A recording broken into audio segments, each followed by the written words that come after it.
Hello, bienvenue dans un nouveau vlog. On fait comme si de rien n'était. Je crois que je suis un petit peu... Non, hier j'étais plus dans le déni. Là, je suis en train d'essayer d'être en train de me réconcilier avec la vérité. Je suis passée par toutes les émotions. Honnêtement, mercredi, c'était l'état de choc complet. J'étais tellement triste. Jeudi, j'étais en colère. Vendredi, je pense que j'étais en train d'essayer d'être en acceptation. Et il n'y a rien à faire en fait. Ça passe par vagues et je pense que je vais avoir besoin de beaucoup de temps et de beaucoup de patience avec moi-même parce qu'en éditant cette vidéo, en fait, c'est tellement clair que j'étais vraiment pas préparée à cette possibilité de réalité en fait. J'ai commencé à tourner cette vidéo au mois d'octobre, donc avant les élections. Ça commence avec le moment où on va voter en fait. J'ai en train d'essayer de me réconcilier avec ça. Le monde continue, ma vie continue. Ça déplaît énormément que j'en parle. On aimerait que je me contente de parler de rouge à lèvres et ça fait 4 ans en fait que j'ai arrêté d'en parler parce que ma perception du monde, mes valeurs et mes priorités ont complètement changé et ça m'a fait sourire. C'est extrêmement sexiste et honnêtement moi ça me concerne pas. Quelqu'un pense que je peux pas avoir d'autres valeurs que de parler de rouge à lèvres, tu vois, c'est pas sur moi en fait que ça repose ça. Ça ne m'intéresse pas en fait de me taire juste parce que ce que je vis dérange. Ça m'a fait du bien d'en parler. Je vous le répète continuellement, mais la première chose qui nous rend libres, c'est de dénouer nos langues. J'avais besoin d'un petit speech de motivation, tu sais, parce qu'en fait, on est complètement dans le bad, et c'est encore plus dur de voir que la peine que l'on ressent réjouit ceux qui vont probablement en pâtir le plus. Et je crois que c'est ce paradoxe qui me choque le plus, en fait. Un commentaire qui est revenu régulièrement, c'est un commentaire sur « ouais, bah c'est ça en fait la démocratie ». Et ce que je suis en train d'essayer d'expliquer à ma perte, c'est que je suis pas convaincue que les États-Unis restent une démocratie. Et toutes les preuves sont là pour croire qu'on s'apprête à rentrer dans une autocratie. C'est pas mon rôle de convaincre les gens, mais en tout cas, c'est mon rôle de le dire à voix haute. Et je sais pas ce que ça veut dire pour notre avenir. Et le but de ces vlogs, c'est qu'on va le découvrir ensemble en fait. Oh! Clairement, je ne peux pas prédire l'avenir. Tout ce que je peux faire, c'est vivre au jour le jour et essayer de faire en sorte de prévoir au mieux pour notre futur. On peut s'imaginer 1 milliard de scénarios et on a zéro contrôle en fait là-dessus. Se donner le temps d'être en peine, c'est une chose. Et se relever juste après et dire qu'est-ce qu'il y a à faire, c'est la seule chose à faire. Et donc voilà, c'est tout. Side note. Merci à toutes les personnes qui m'ont laissé des commentaires de soutien. Je vous vois, je vous apprécie. Restez comme vous êtes. Juste parce que, honnêtement, on a besoin de plus de personnes comme ça dans la vie. Parce que les seules personnes qui prennent le temps, il semblerait maintenant, à laisser des commentaires sont les personnes qui nous veulent du mal. Et on a besoin de garder en tête que le positif et la vérité, c'est ça qui nous sauve. Voilà, allez, bye, bye, bye. Sandria du montage, bonjour. J'ai oublié de mentionner que suite à ma réaction en vidéo, la journaliste Ségolène Forgard a écrit un article sur Madame Figaro que je vous liste en barre d'infos qui est hyper intéressant et que voilà, je regrette de ne pas avoir pensé de le partager plus tôt. Donc voilà. Welcome to the best day ever. Welcome to the best day ever. I am doing a little introduction. In French? In French. Do you want me to do it in French? Oui, oui. Oui. Oh, oh. You do it. You do it. Bonsoir. Well, no. It's the matinée. On est dans la voiture ce matin, on va voter.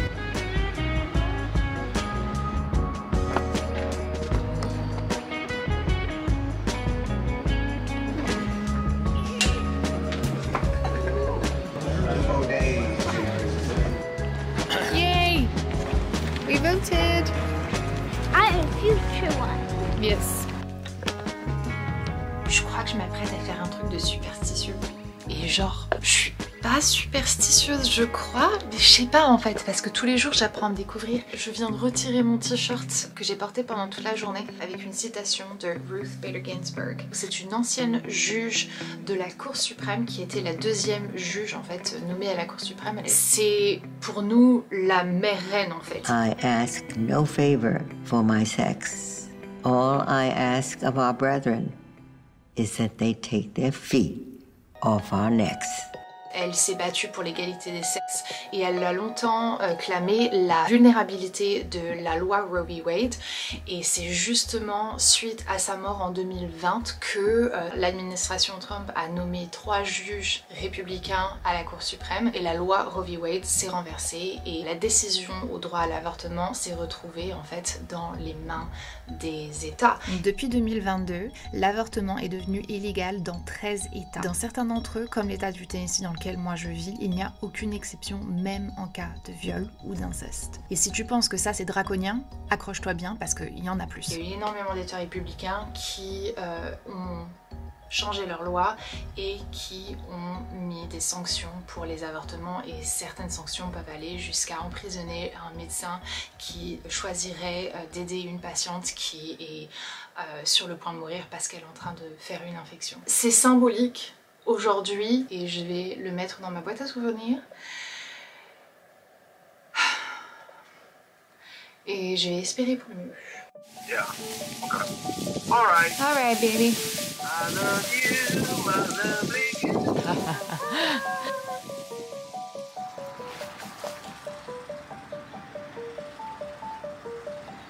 Je suis juste en train de faire les plans pour la vidéo, tu sais. Et les gens ils me voient avec la caméra et ils ralentissent comme jamais. J'ai aussi aucune classe parce que je suis en robe de chambre et je porte les Birks de Charlie. J'ai vu un camion passer et ça a bougé les feuilles et tout et ça faisait un effet trop cool. Ils ralentissent mais tellement, c'est trop drôle. Et je me suis dit, ah non, ça aurait été trop beau pour le vlog et tout. Et du coup je me suis mis là à filmer les gens.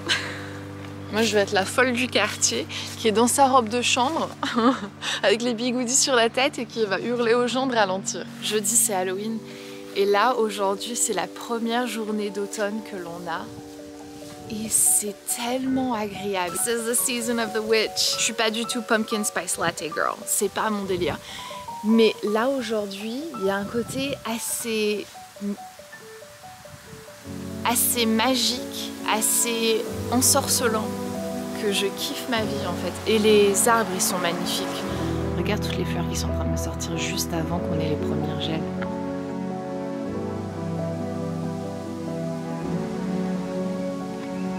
Et mes brocolis. Ça on n'en parle pas, hein. Ça a été un petit peu abandonné.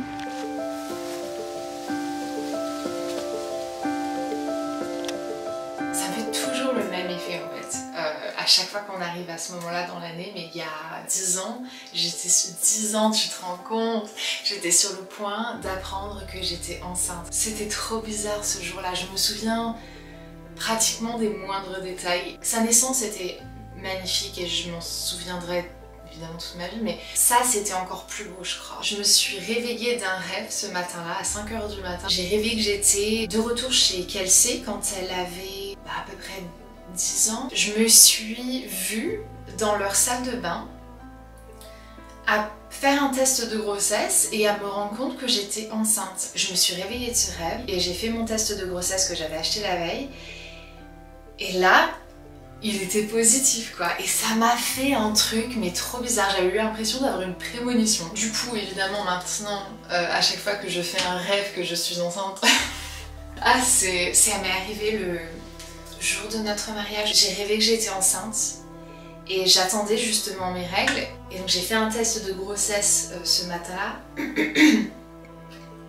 et il était négatif. Et donc j'ai passé la journée me demander en fait si jamais j'allais avoir mes règles. Et juste après notre deuxième chanson, j'ai eu mes règles. C'était pas fun. J'avoue que ça a sûrement plombé l'ambiance. Tu veux la réponse de comment je fais pour avoir des si beaux cheveux? J'ai une vidéo sur le sujet, mais aussi la raison c'est que à chaque fois que je suis en mode angoisse, j'essaye de la dissiper en prenant soin de mes cheveux. Je ne rigole pas. J'aime bien la vue que j'ai dans la salle de bain. Regarde, est-ce que tu vas pouvoir voir? C'est pas grand chose, mais de voir un petit bout de verdure, moi ça me... Et des fois, là tout au fond, derrière la route, il y a des vaches et des fois on les entend. Et ça me... Je vis ma belle vie. Alors par contre mes allergies c'est la catastrophe. Mais sinon c'est le bonheur quoi. Ah! Tiens, regarde, on va se mettre ici pendant un petit moment. J'ai envie de poser ça ici. J'aime bien ça, mais je crois que ça va pas en fait. J'y suis attachée parce qu'ils étaient dans la chambre de Piotr quand elle était bébé. J'aime bien changer les trucs de place. Oh, mince. Regarde ça comme c'est cute. C'est pas mimes. Je suis en train de refaire un méga tri. Je sais pas comment je peux avoir seulement un quart de ce que j'ai eu à un moment dans ma vie et de toujours en avoir trop. Ça me rend folle. Parce que j'ai besoin d'autant de pull. Que je t'ai pas dit, le tapis qu'il y a dans cette pièce, on s'est échangé nos vœux dessus. Voilà. Il appartient à sa famille depuis 100 ans, je crois. Oh, aïe. J'ai 2 boîtes avec, honnêtement, c'est des boîtes à bijoux qui sont pour la plupart vides, hein, parce que j'ai revendu tout. C'est ma boîte à souvenirs. Charlie, il a écrit ses vœux dans ce petit carnet.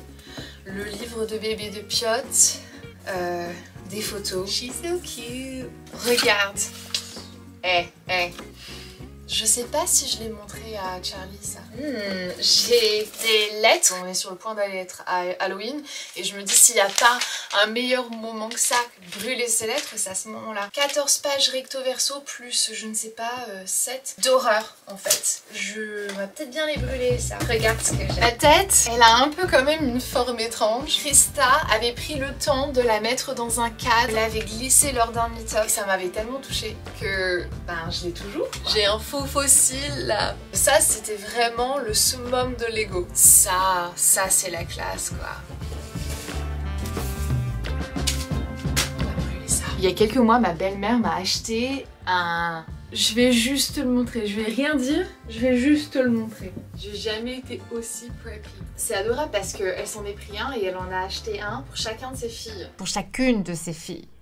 Si j'avais pas déjà assez honte de mon français, là on est bien. C'est extrêmement mignon. Je garde pour Piotr et moi quand elle sera un petit peu plus vieille. Tu vois, donc quand elle sera en âge, et je lui passerai comme ça on pourra porter la même bague. Allez, il est temps que je m'en sépare. Les chapeaux ça me va pas trop mais je trouve que les bonnets c'est mimes. Tighten up. Il est temps de s'attaquer à la garde-robe parce que sans mentir, j'ai porté un quart de ce que j'ai. C'est parti. Ça je le porte pas. Avec mes cheveux, c'est que c'est canon. Je kiffe ce top. Je l'ai littéralement jamais porté cette année. Oui, mais on va tout s'expliquer. Hein. Allez. J'ai l'impression d'avoir passé un cap dans ma vie où m'habiller pour être cute ne m'intéresse plus. Ça va bien se revendre. Mais avec ma nouvelle couleur de cheveux, il y a pas mal de choses que je vais sûrement ressortir. Il faut que je trouve des meilleurs top à longue manche. Ah, j'ai ce haut. Je vais le garder, mais c'est vraiment parce qu'en fait, je l'adore. J'ai pas encore... Oh, je pourrais le porter en vrai aujourd'hui. Il fait assez bon pour le porter. Bouge pas. Bouge pas. Je m'habille. Je me rends compte que plus je suis heureuse dans mon couple, et moins j'ai envie de m'habiller. Ça a de la gueule quand même.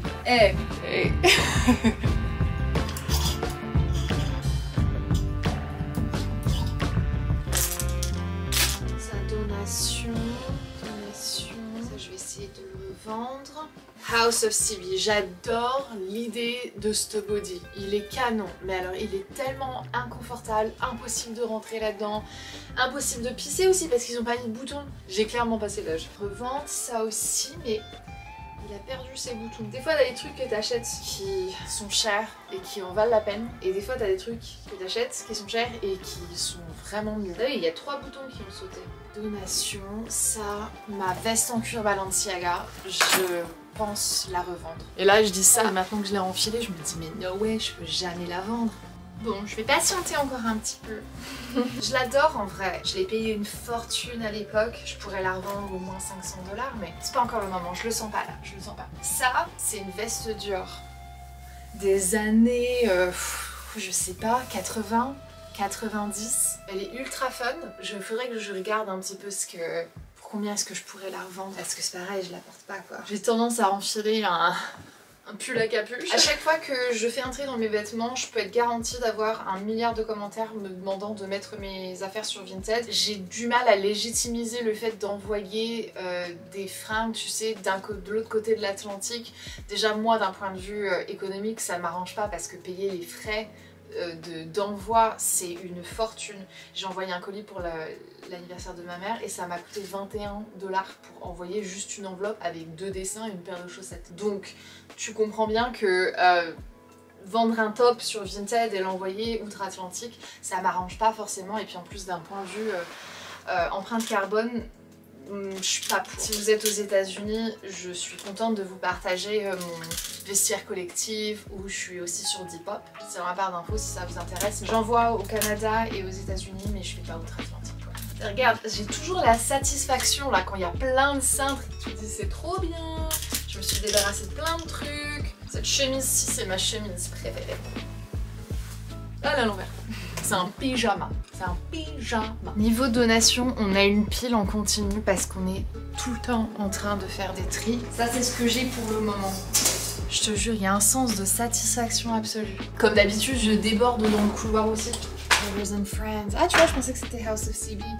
J'avoue que je l'adore parce qu'il est tellement chaud. C'est comme une robe... Oh ouais. C'est comme une robe de chambre, tu sais. Ouais, non, ça, je peux pas du tout m'en séparer. C'est no way. Je vais passer l'hiver dedans.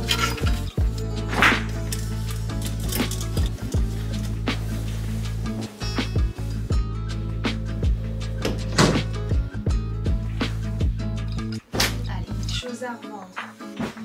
J'essaye au max de pratiquer la technique Marie Kondo, mais je dois avouer que je suis quand même tellement sentimentale et je trouve toujours le moyen de porter quelque chose. C'est jamais un problème ça. Non, c'est pas vrai en fait, parce qu'il y a quand même des fringues, c'est pas vrai, c'est un mensonge. Parce qu'il y a des fringues que je mets pas, donc clairement c'est que c'est pas vrai. Mais je pourrais, tu sais, je pourrais. Avec des si on ferait le monde quoi. J'ai besoin de pouvoir vivre dans cette pièce. J'ai besoin de ne pas avoir du mal à ouvrir et fermer la porte. Ça, je le garde vraiment parce que c'est sentimental, mais genre, c'est pas confortable. Mais j'y suis attachée, tu sais. J'aime pas en plus. J'aime pas. J'aime pas trop. À la limite, je peux faire ça. Regarde. Hey, regardez ça en souvenir.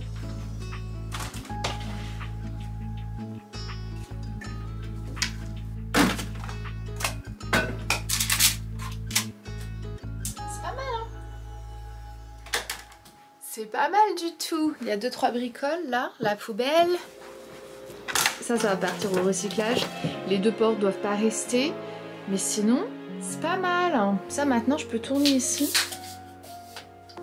Je sais pas me taire. Et c'est un problème. Et c'est peut-être pas juste mon problème en fait, c'est surtout le problème des personnes qui n'ont pas envie de me donner une légitimité dans ce monde et ça m'agace profondément et en fait je n'adhère pas du tout à cette idéologie que on ne peut pas avoir une pensée critique sur n'importe quel domaine simplement parce qu'on n'est pas éduqué, tu sais, dedans.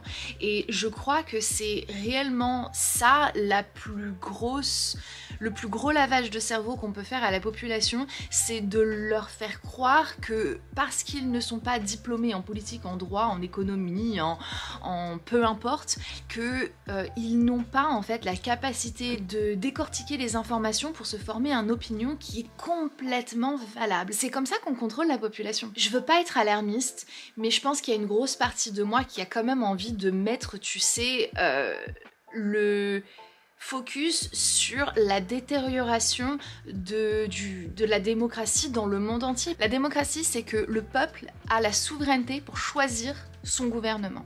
Ça veut dire que nous, avec notre façon de penser critique, avec notre analyse des informations, on fait un choix sur qui on veut, qui prenne les rênes de notre gouvernement. J'ai grandi, je parle pas de mes parents, mais je parle de l'église dans laquelle j'ai grandi, m'a instauré une perception du monde qui est honnêtement plus ou moins dans ce que le mouvement MAGA propose maintenant et ce que l'administration Trump va mettre en place. J'ai grandi en voulant voir une administration comme la sienne prendre pouvoir. Et ce que j'essaye de faire comprendre, c'est que peut être facilement endoctriné du plus jeune âge ou pas, et que c'est honnêtement parce que j'ai voulu me renseigner un petit peu plus et que je me suis ouvert un peu plus au monde que j'ai compris que ces valeurs n'allaient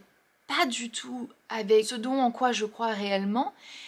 Et finalement ne vont pas non plus dans les valeurs du christianisme. C'est en partageant des témoignages de personnes qui ont eu une perception du monde à un moment qui était complètement différente et qui, avec leur propre éducation, se sont retrouvées à un autre endroit et pouvoir s'aligner avec leurs valeurs, c'est la chose qui, moi, m'anime le plus, parce que finalement, on aimerait sincèrement qu'on soit des moutons. On aimerait que on suive les informations de droite ou de gauche et qu'on les prenne comme la sainte parole, et c'est honnêtement pas ce dont en quoi je crois. Et à travers ce que j'ai pu partager ces dernières semaines avec vous, je me rends compte que le problème principal que l'on rencontre maintenant, c'est ce problème de désinformation et cette impression que parce qu'on n'est pas qualifié dans quoi que ce soit, on ne peut pas être capable par nous-mêmes de faire nos recherches et de se retrouver à une conclusion qui est en accord avec nos valeurs et avec les valeurs humaines. Je vous ai dit en vidéo que je pense que les États-Unis se dirigent vers une autocratie. Under no circumstances, you are promising America tonight, you would never abuse power as retribution against anybody. Except for day one. We love this guy. He says, you're not going to be a dictator, are you? I said, no, no, no, other than day one. Et je maintiens cette position et j'ai essayé de l'expliquer dans un live que j'ai posté il n'y a pas très longtemps.